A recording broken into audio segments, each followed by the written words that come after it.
তোমার তো লাইভে এই মুহূর্তে 10,000 লোক। কংগ্রেচুলেশন। তুমি খুশি হয়েছো? ভীষণ খুশি আমার সেলিব্রিটি বউয়ের এই ভালো লাগাটাকে আরো বাড়িয়ে দেওয়ার জন্য। আচ্ছা, তোমার যারা ফ্যান ফলোয়ার আছে এখানে, তোমার খুশি তারা তো খুশি হবে, তাই না? তোমার দুঃখে তারা দুঃখও পাবে। দুঃখের কথা কিনা জানি না, তবে তোমার ফ্যান ফলোয়ারদের এই মুহূর্তে আমি একটা সুন্দর নিউজ দেওয়ার জন্য আসছি। এই যে বন্ধুরা, ও হচ্ছে আমার বর, আর ও আজকে আপনাদের জন্য একটা গুড নিউজ নিয়ে এসেছে। আর এই গুড নিউজটা আশা করি আপনাদের খুবই ভালো লাগবে। তাহলে গুড নিউজটা শোনার জন্য আপনারা অপেক্ষা করুন। ফোনটা আমার কাছে দাও, আমি লাইভ করি। হাই, আপনারা তো এতদিনে আমাকে চিনে ফেলেছেন। এই যে আপনাদের সেলিব্রিটি, সে হচ্ছে আমার একমাত্র আদরের বউ, আর আমি তার স্বামী। আপনাদের মতো কিছু ফালতু লোকের ভাবার কারণে আমার বউ আজকাল ধরাকে সরাগান করা শুরু করেছে। তুমি একদম চুপ থাকো।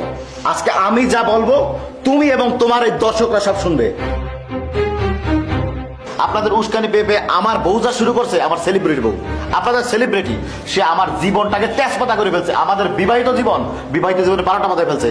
চুপ করো, একদম চুপ করো। তুমি একবার হাত টান দেবে না। আমাদের প্রাইভেসি বলতে কিছুই নাই। পরিবারের স্বামী স্ত্রীর ভিতরে কত প্রাইভেসি থাকে না, কোনো প্রাইভেসি রাখতে পারে নাই। তাই আপনাদেরকে আজকে আমি একটা সুখবর দেওয়ার জন্য, আপনাদের ড্রিম গার্ল না, এই যে আপনাদের ড্রিম গার্ল দেখেন, তার একটা ইম্পর্টেন্ট খবর দেওয়ার জন্য আপনাদের সামনে আজকে আমি লাইভে আসছি।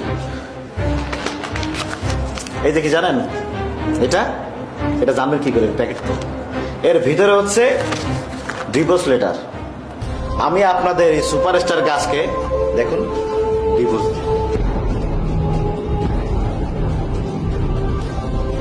কারণ কি জানেন? কারণ হচ্ছে তার মতো মানসিক ভারসাম্যহীন মেয়েকে নিয়ে আমি সংসার করতে পারছি না। আমার পক্ষে সম্ভব না। আমাকে মানসিক ভারসাম্যহীন বললো তুমি? আমি পাগল? অবশ্যই তুমি পাগল। তুমি যদি পাগল না হও তাহলে মানুষের ব্যক্তিগত জীবনকে এই পাবলিকের ভেতর আনে? হ্যাঁ, প্রত্যেকটা মানুষের প্রাইভেসি বলে কিছু জিনিস থাকে। তুমি কোনো প্রাইভেসি আমাদের ভিতরে রাখছো? যা কিছু ঘটে সবকিছু তোমার পাবলিকের ভিতর নিয়ে আসতে হয়।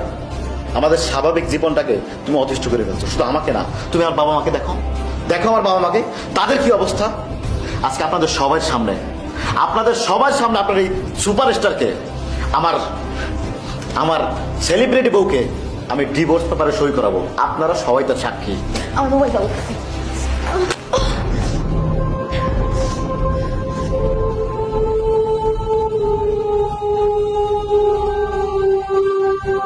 তোমাকে 1000বার বলার পরও তুমি নিজেকে শুধরে নাও নাই, উল্টো আমার আর বাবা মার জীবনটাকে অতিষ্ঠ করে ফেলছো। তুমি এক্ষুনি এই মুহূর্তে আমার বাড়ি থেকে বেরিয়ে যাবো। বেরাবে।